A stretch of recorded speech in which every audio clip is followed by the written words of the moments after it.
Është zbardhur ngjarja me armë zjarri e regjistruar mbrëmjen e së njëjtës në lagjen 3 heroin në Shkodër.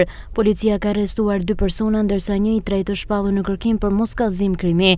Në pranga kanë rënë shtetasit me inicialet NL, 63 vjeç dhe AF, 27 vjeç, të dy banues në lagjen 3 heroin. Sipas hetimeve, dy fqinjet janë konfliktuar për motive të dobta dhe më pas kanë qelluar me armë zjarri për të kanosur njëri tjetrin. Sipas syve të shtunave janë dëmtuar porta oborrit të banesës së shtetasit NL dhe një automjet i parkuar në obor.